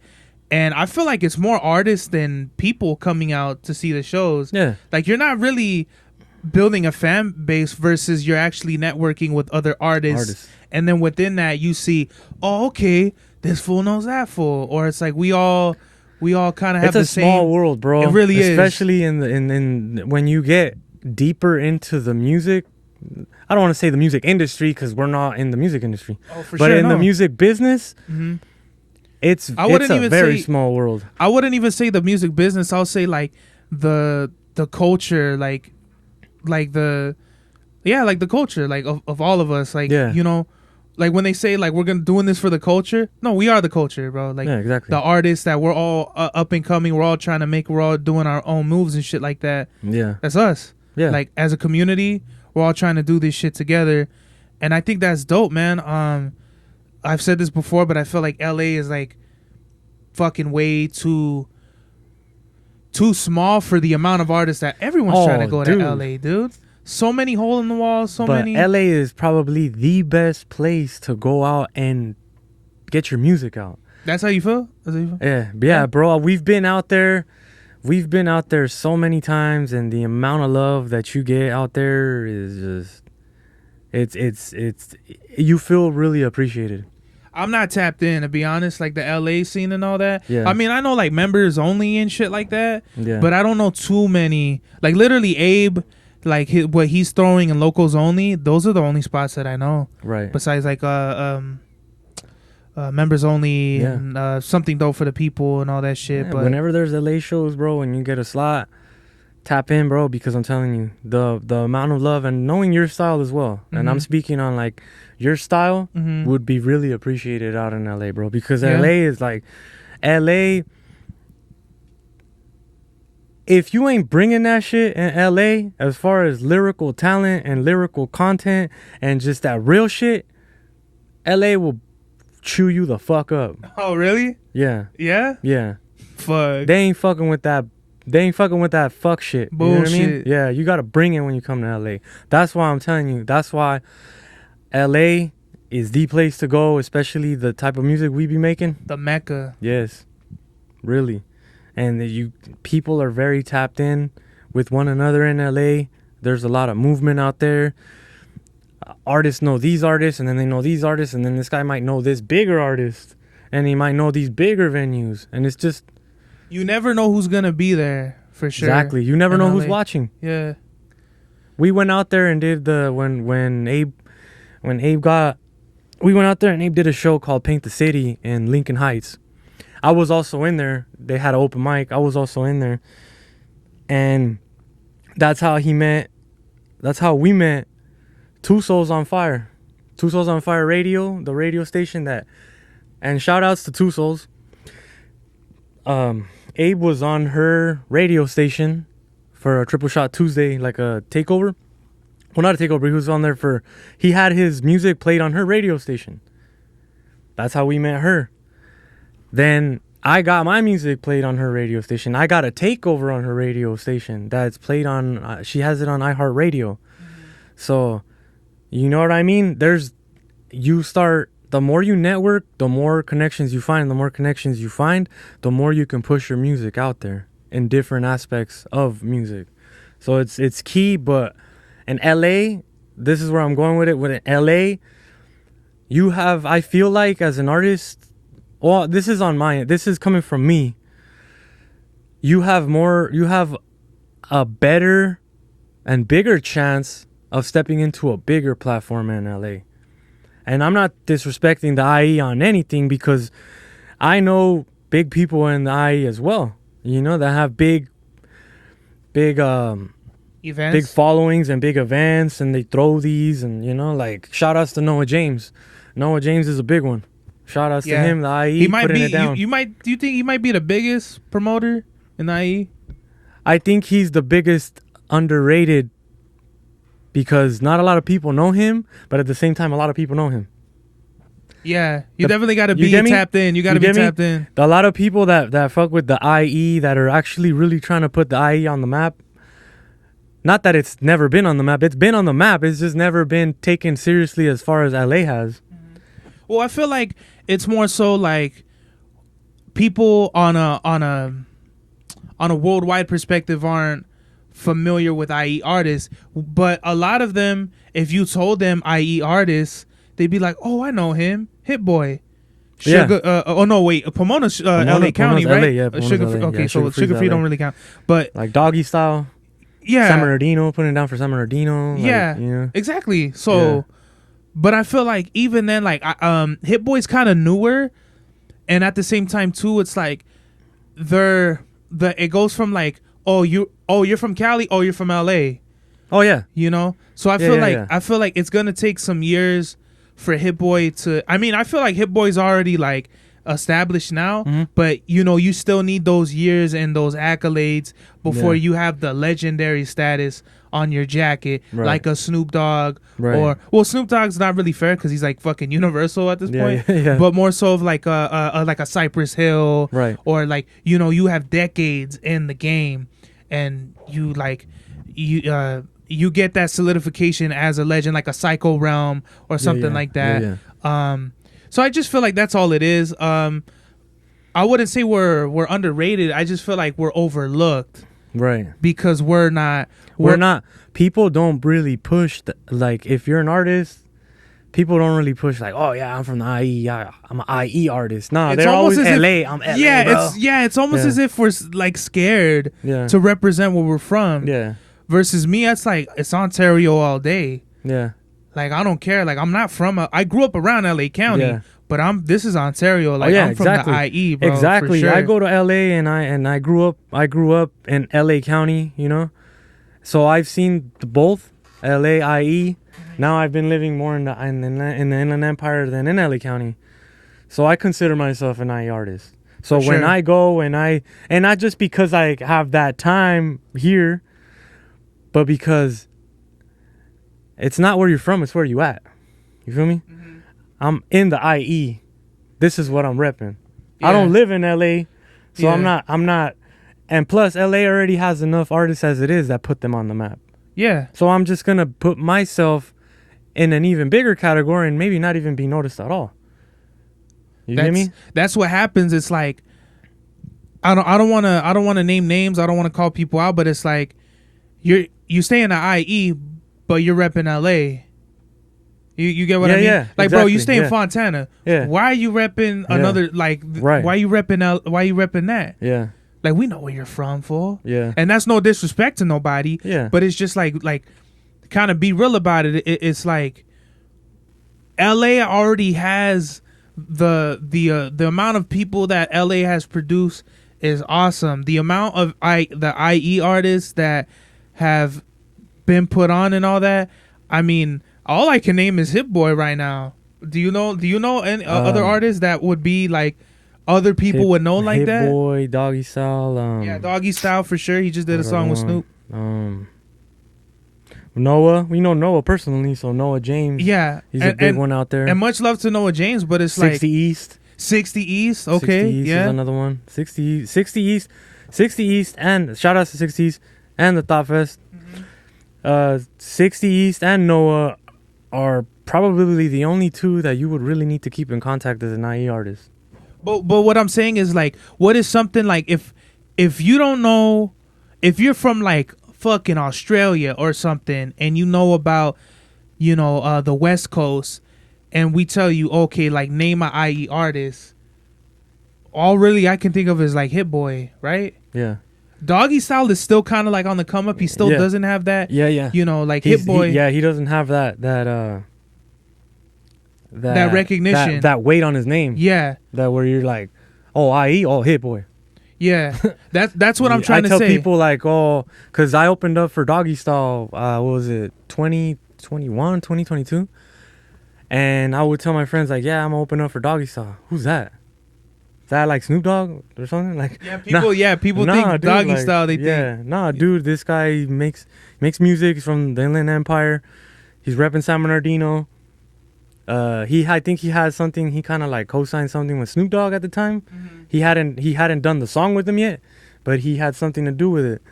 And then I'd tell them, and they'd be like, "Oh, for real?" But it has to be something bigger for them to be fucking with it. Like, oh, for real? Oh, yeah. And then they're in, and then they're interested. Yeah. You know what I mean? If it catches their interest, if it's something bigger.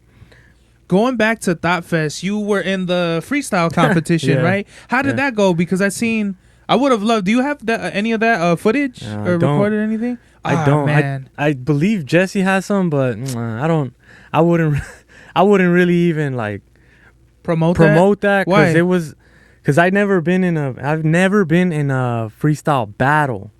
I've freestyle, but I've never battled. Okay, so speak about that. What was like the circumstances or like the whatever, like what was the rules? Talk shit. Just rip you on what you're wearing.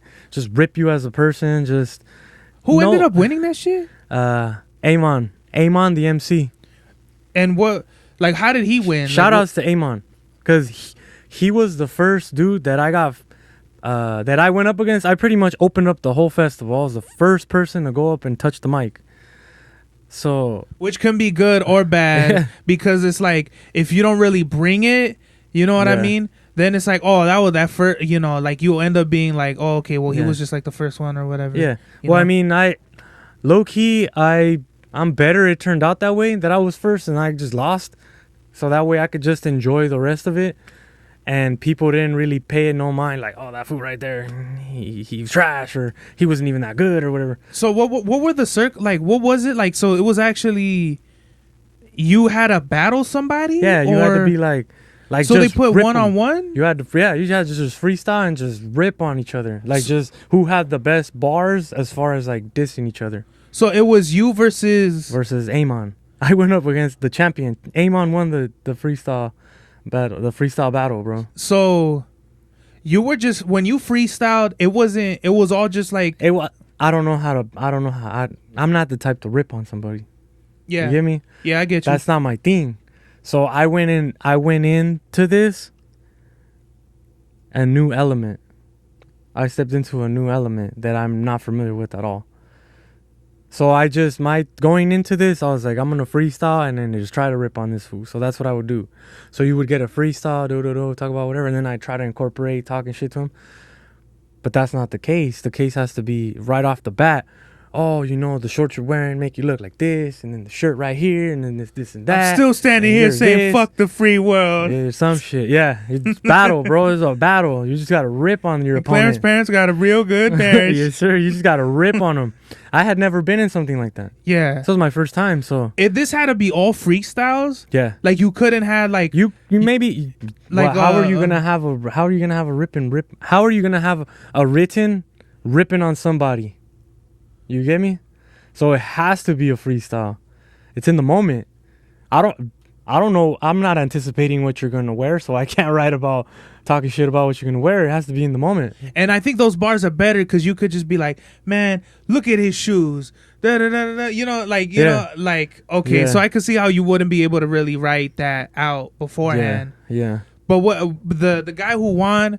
Do you remember like what he said or like some of his bars? He was ripping on like my hat, my tattoos, my shoes, my pants, what I was wearing, everything. How did you feel in that moment? I was just, I didn't even care, honestly. I was just like, I'm grown, you know. I'm not on that ego shit. Did you want to like be like fuck this and walk away, or was it just no? I was just standing there, just getting ripped on, and I was just taking it like a man, pretty much, just like. And not even looking at it like it's hurting my ego, cause I don't have an ego like that. You can't really hurt me like that, you know. So I was just right there like. Was it in like, my head? I was like, bro, you're fucking dope. Like you're fucking dope, fire. Bro. Like I told him too when I went up first. I was like, damn, I didn't really do that good. I felt, and then once he went up, bro, instantly. Yo, when this guy, and you fucking da-da-da. Oh, he was already on. He was already on it. Dude, he has his shit, like, on point. Locked. So they did a crowd reaction, and I got people, like, I got a good amount of people to, like cheer for me, but he got just a little more. Oh, so it wasn't like he blew you out the water. It was he blew me out the water in the fact that he stayed on the topic of what it was. Okay. Just the ripping rules. On me, yeah. Okay. And I kind of like bend him a little bit. Mm-hmm. But I kept it going because I could freestyle for days and I could keep it going, you know? That's not a problem. The only problem was that I've never been in the situation where I got to rip on you. Yeah. Yeah. It was more of like a battle. Yeah. That's crazy, man. And your freestyles too. I remember seeing one video. I forgot. I think it's like one dope video that you have, and I remember watching it for the first time. Like, that can't be a fucking freestyle. There's no way that's a fucking freestyle. And then going back to just listening to it again, I'm like, no, that is a freestyle. Like, you just came up with that shit. Yeah. I kind of don't. I could freestyle, but mainly over beats. Yeah. I guess I could do it a cappella, but definitely over beats is something that I like, but that's not what I like to do. And I feel like more people are more like freestyling is just what comes to them naturally. Yeah. And I feel like you're one of those artists that you could definitely, bro. I appreciate that. Like, if I put a fucking beat on, I could freestyle maybe 8 bars, 10 bars, but you could just go and keep going. Oh yeah, I could keep it going. Yeah. It's because How did you develop that? It's a good question. I developed freestyling just messing around. I'm just gonna freestyle, and it just became a thing. And I just freestyle, and I just picked it up, and then eventually got to the point where it was like my buddy would be like, "Oh, rap about that," and no, oh that, that, and that's how I found out that my mind is continuous with it. I just keep moving with it. What's up, bro? It's all good. I just keep moving with it. So that's how I found out that it was a continuous thing. Like, I could just rap about anything and never stop. And just keep going. Rap about this for opening the door right now. Reggie opened up the door. He messed up the podcast. I'm just wishing that me and Zerbs could last. Up on this, taking the time. I just want to show you what's really on my mind. Damn, that was what's up. That's fire right there. Who was that, by the way? Shout outs to Reggie. That was Reggie. That was one of our homies. Got a studio right across right here. He just wanted to say what's up? Yeah. That's what's up, man. We're going to say what's up to him after we're going to close it out. Got got a few more things. Okay. So freestyling versus writing. Freestyling has no limits, and you can't stop and think. Once you stop and think, you already messed up, because you're gonna stumble. Mm-hmm. You're gonna stumble on a freestyle. A freestyle has to just come naturally. It's like an engine. You can't just stop it halfways. Just keep going. Keep going. If you're feeling like you're gonna stumble, that's why you bring up objects. So rap about this. Oh, rap about that. So you don't have that. Like you're thinking. Yeah. You're not supposed to think in freestyles, bro. You're not supposed to think. Just rap. It's not a written. That's what separates a written from a freestyle. Yeah. A written, you could take a whole month to write a 16, and it comes out fire because it's a written. It's planned. A freestyle is not planned. What about as far as songs? Like Jay-Z, he'll fucking. Do you know how Jay-Z his whole thing? Like he won't write. He'll have like he's like Benny. He has it all in his fucking Jay-Z head. will just how the fuck do they do that? Freestyle it out. How do they do that? Honestly, I don't know, but we have a couple friends that do that. They just come in here, and it's like we're gonna do this song. Like I've had songs with 2 artists. The first one, Cartoons, the homie Marley, shout outs to him. Motherfucker's crazy. The other dude is Cullerville. He goes by Cullerville. Cully Seville. Shout outs to him.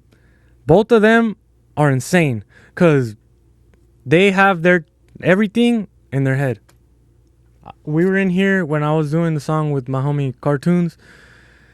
He had a sit. He's just a writer, just straight writes.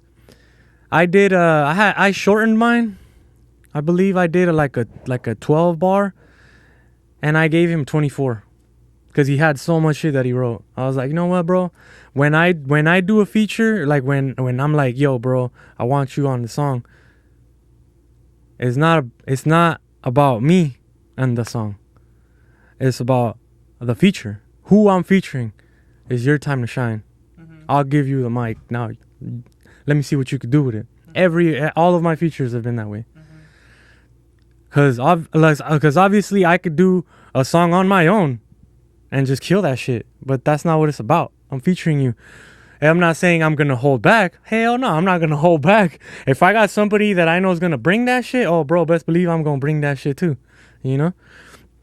And, yeah. So going back to like freestyling and writing, have you done that? Have you like freestyled on a song before? I haven't. No, I've never done that. Would you do it?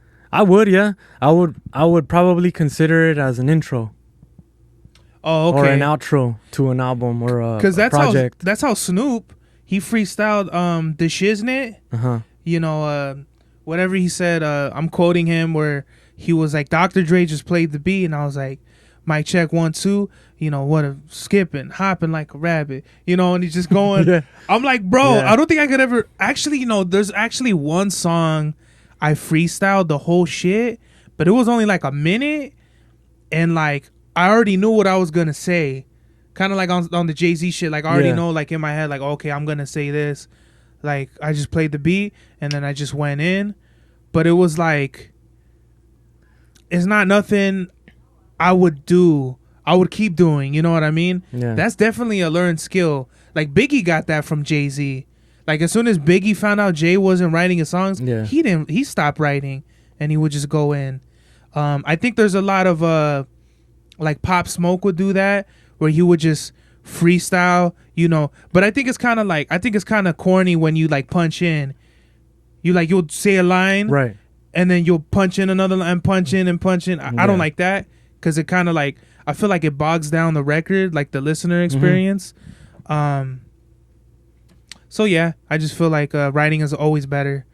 For me, at least, it's an easier process. I know what I'm saying, because the way I write, I'll write line for line. I'll write one line, okay, write another line, listen to those lines, come up with the third, and I'll just keep going back to the first, so I never lose track of what I'm saying. Right. Some people, their whole fucking song, they're talking about the same shit, or they'll say the same kind of like, you know, I'm as hot as this, or you know, I'm cold like this. Like they'll keep saying like, or you know what I mean? Yeah, like, yeah, I know what you mean. It'll be like the same type shit. The same reference to things. It's like you gotta switch it up. You gotta. Every bar I feel like has to be different in a way, but unique. Can also correlate with the bar before. Some way, somehow. Yeah, it all has to make sense and come together. Yeah. Yeah, for sure. Because you'll actually throw off the listener. Wait, what? What? You don't want that reaction. Yeah. You want that, hit him with the next one. Oh, damn. Like, you just want it to be like a process. Consistent. Yes. You don't want to break up the continuity of the of the song. Yeah. As far as like DTO, you said, going back to the beginning, you said you were the founder. Yeah. So DTO was actually your idea from the beginning? Yeah. And it was always like, how did you bring it together with Jesse and Abe? Like, how did you bring it full circle with them? We linked up in 2019. I hadn't talked to them in a minute. I hadn't talked to him in a while, actually. I found out that Abe was kind of low-key starting to, like, drop little videos, little freestyle, little things here and there. And I thought nothing much of it. Oh, that's cool, bro. You know, hey, I would tell him, hey, bro, keep doing it. That's just dope, you know? Jesse, I had him on Instagram, and I'd see him make beats here and there and plays guitar and instruments and stuff. I'm like, oh, that's cool, bro. Because since when he was younger, he was in band. So my guy already had the skills and the quality of the playing instruments and everything. Same and the thing recognition. with me. I was in the band too. Yeah. That's how I kind of got my ear from there. Yeah. Continue. So it's like, okay, these two dudes that I've known for a long time, they like have like a part in music, you know? And I've already been doing it. So when we linked up in 2019, it was at one of Jesse's cousin's house. He has a studio in his room. He has a big room, and then he has a cool setup. And Abe already had been, for a while now, he had been already, before that day, he had already been trying to get these artists that are in a group. It's called Corrupt World. It's a group that Abe is. There's these young cats. They're dope. They got a lot of talent, but they're young. Right now, they're being young. They're going and doing their own thing. You know, they're not really taking the music as serious as they can. So as their potential. Yes. What they could be. Yeah. Yes, and we've worked with them before, and they're super dope. They got a lot of, like, they're really smart. They're about the music and everything. So Abe is like taking them under his wing. He's like, I'm not gonna let them go, bro, because when they find out that their true potential in music, that's when all this is gonna come together. So have you guys done a collab, DTO, Corrupt World? Not DTO, but we've done, like, not all three of us. Like, I've been a part of Corrupt World with Abe the Freak and the homie Teo the River. Shout out to Teo. The other homie Grims. Shout out to Grims. The homie Dreamer. Shout out to Dreamer. We have many songs together. Like, they're like, Abe, we have a long catalog with the whole Corrupt World thing, but that's still in the archives for right now. But yeah, but going back to, like, Despite the Odds, what made you say, I'm gonna bring, because Abe said that Abe and Jesse are cousins, and you're like family too, right? Yeah. So what made you say, I'm gonna bring in the family and bring it, like, make it a group, since you already had the idea? That day when we met, and that day, it was all the members of Corrupt World, which is Dreamer, Teo, Grims. And then Abe is like the founder of them. Like, that name was founded by his brother. His brother produces and stuff. He hasn't been in the music scene for a minute, but he'll still every now and then produce a beat or something and shoot it to Abe. And Abe will do something to it, But they were all there. One of Abe's close homies, Slick. Shout out to Too Slick. Shout out to Too Slick. He's a dope MC. He's a really dope MC. He just hasn't retouched back on. He kind of like stopped doing it, but he's there. He's got that. He was there. The whole corrupt world group was there. Jesse was there, obviously. Abe was there. I was like the last piece. The last piece that Abe was like, yo, I'm gonna hit a Rulez. He hit me up. Yo, I'm doing music, bro. You down to come over here to Jesse's cousin's house here in Whittier and make music? And bro, I hadn't talked to him in 7 years. I got a call from a dude I hadn't talked to like in 7 years, bro. So I'm like, what's up, dude? What's up, bro? How you been? Cool, man. Hey, dude. And Abe was like, hey, dude, I'm actually, like trying to make some music. You down to pull up? Music? The hell? Like, you make music? Like, I had seen little things here and there, but I never knew he was actually trying to get into this. Yeah, serious. Yeah. So once he told me that, I was like, bro, I'm down. Pulled up. We had a little like a little milestone we set. All right, let's see if all of us can make a song in under an hour or in an hour. We did a song, bro. We recorded it and everything, and this is how I knew these people that were in this room, I got to do something with these people in this room, because I never met people like that in my life, and we finished recording the song and everything in under an hour. And shit was dope. And it was dope. It wasn't not no little fucking fugazi ass little track that we just rushed to finish in under an hour. No, this was an actual well structured really song. Dope track. Yeah. You guys have it? Yeah. I'd love to hear it. Yeah, for sure. Yeah. And I was like, that's when I knew. That was the moment that I knew. I was like, I gotta work with these people. And the whole corrupt group, they're young, so they were just like, they were just there to see what's up. I was there to see what's up with these people, and maybe I could work with some of these people. And I've known Jesse and Abe for a really long ass time, so I felt super comfortable with them already. And after that, it was just the three of us. We spoke amongst the three of us, and then I found out Jesse in his house, he had all his equipment, and he was recording in his room. So I hit him up. Yeah, bro, come to my pad. And then I'll hit up Abe, and we would have sessions in Jesse's room first, before we even came into owning a little studio or like a spot where we can actually comfortably make music. We were always linking up at Jesse's room. So that's how it started. And when our first little EP, the little Despite the Odds EP, that was Abe's idea. Let's drop a little album, and then my idea was the group. I brought the group, that name, back into fruition. I even got some, like, since way before, bro. I have some custom Nike Air Force Ones that got DTO, the letters DTO on them. That's fire. That's fly as fuck, dude. That actual shoe, is the shoe that's on the cover of that EP. I think I've seen that. I didn't know. I was like, is that Photoshop? Nah, that's the actual shoe. Is just, I was like, bro, we might get hit with copyright. We didn't know how all that works, so we were like, we might get hit with copyright because the whole Nike sign's out there and shit. Oh, yeah, you definitely can't do that. So Abe's idea was like, I'm just going to put the little COVID mask over the Nike sign and just try to cover it up as best as we can so that it's not noticeable that it's a Nike, but just leave the little DTO letters on the side, because we're repping the crew. So that was the initial idea. And I had a little mic, like put the mic, put the shoe, like put it on a couch. Just, I don't know, bro. These were like little ideas just barely coming up.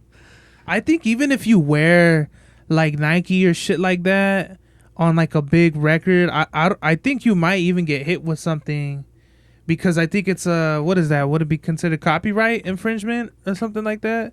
I think it would be, only if you're trying to promote it and make money off of it and you already have a super huge platform behind you. Yeah, they're not gonna get. Yeah, they're not gonna go after some small shit. Yeah, exactly. So it's like, since we're not like huge like that, who cares?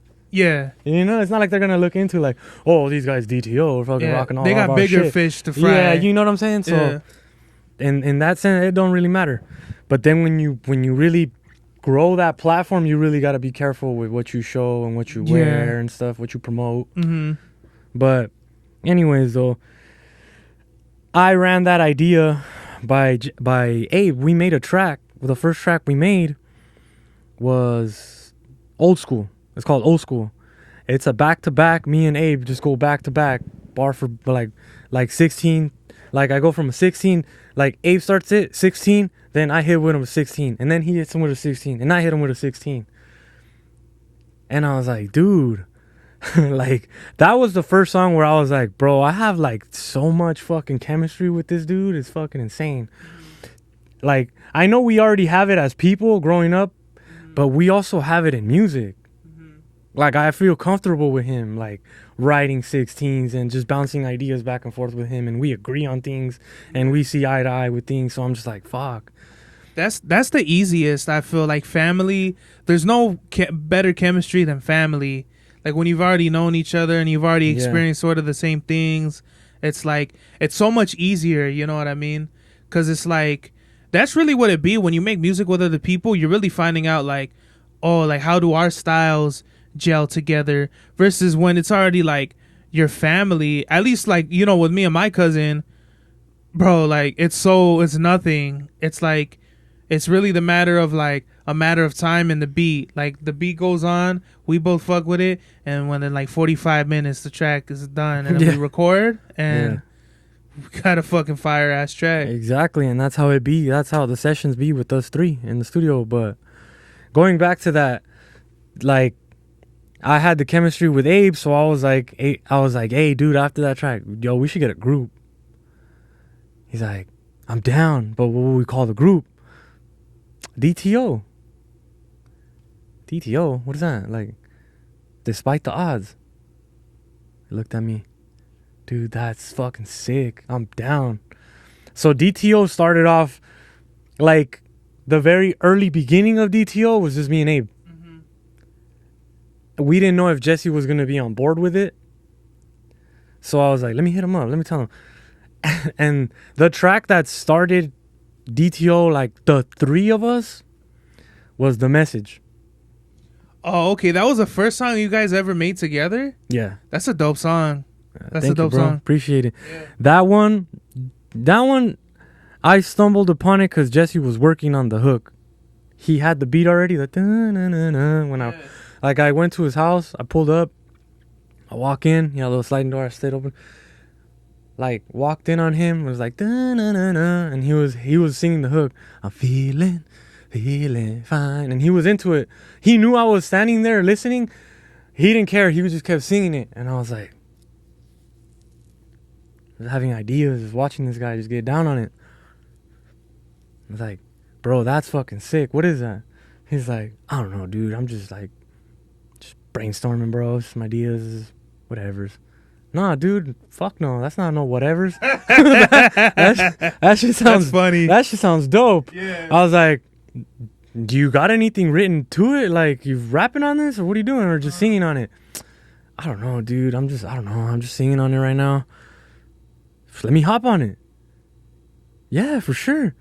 Fuck it. I'm gonna hit up Abe if he's down to hop on this shit too. Hit him up. Hey, fool, listen to this. Dude, that shit's hard. I'm on it. So all three of us were on board with it. So pretty much that was the very first DTO song. Like, complete DTO. Like, DTO is the three of us. How many songs do you guys have together in total? How many songs? Like, I think like 9 or 10. Like, us three together. Yeah. Cause I have like 4 with Abe. Like, that part of DTO, just me and Abe. But the three of us DTO, like, the real, like, the three of us, probably like 8 or 9 songs. Do you guys plan to, like, release an album or? Yeah, in the near future. It's been a long time coming, because when we formed, we were like, okay, but now we gotta build our own identity. Yeah. And that's what we've been on for the longest.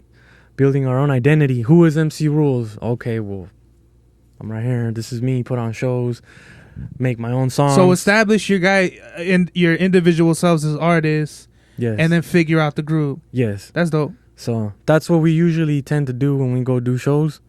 It's like, all right, are we gonna do this one as a DTO? Or are we gonna do this one as just single artists? And for the longest, we were just going and like, all right, I got my set, MC Rulez. Jesse got his set, Don Jesse. Abe got his set, Abe the Freak. But within each of our sets, I would do my set and I would have a DTO song in there. Mm-hmm. Because Jesse and Abe were in attendance. Mm-hmm. So why not? You know what I mean? Always carry the group on our shoulders. Like, meaning wherever I go, always represent. Oh, wherever I go, I represent the crew. Because that's ultimately how we united. We united because of the crew. What we're trying to do now is we're trying to build our own audience and then combine them together with each of our intricate styles. Because us three have very different styles. Oh, yeah. For sure. So that's dope. And that's dope that you know, it's not like fucking Wu-Tang Clan where it's like you have like the illest, they all have their own like different styles, but it's kind of like in the same, you know, like Venn diagram versus like right. Jesse, he was just showing us like a fucking like an indie rock song that got nothing to do with rap. Right. And like Abe the Freak, he has like his own, you know, it's like crazy storytelling. Yeah, like it's like, you know, and you versus like, you know what I mean? Like the three of you guys are vastly, you know what I mean? It's like a earth, water, fire type shit. And then you guys combine, you know, whatever the fuck that makes, a tornado or something. And it kind of like goes with the name, despite the odds. Yeah. It's like we're going against any obstacles and we're not even all the same. Mm-hmm. We don't have the same styles. So we're combining all three together, forming as one and just going against everything. Yeah. People could be like, nah, that rock stuff with the hip hop don't really work. Mm-hmm. I don't care. We gonna make it work. Yeah. Because it's despite the odds. Yeah. You know what I'm saying? That's fire. So. That's ill, bro. Before we get out of here, man, I love having a message for the day. You know, Abe the Freak, his message was, I think it was know yourself. Fuck. Something like that, but like always know where you stand or something like that. Mm-hmm. That was a good message. What would you like to leave off for the people? I'd like to tell the people that don't worry about what everybody says about you. You worry about yourself and what you say about yourself. So think of it as a mirror. You look in the mirror and you talk to yourself. And you set milestones for yourself and you go after them. Don't let no other obstacles in your life hold you back on achieving what you want to achieve. Because ultimately, this is for you. Mm-hmm. This is not for nobody else. Not even for your family. Because family can also come and go, just like how friends can come and go. So at the end, who do you really have? Yourself. So you got to push forward and move on with your own life. And don't let nobody else kill your dreams or aspirations or future goals that you have. So that would be the message of the day is just work on you. Don't worry about everybody else. That's fire.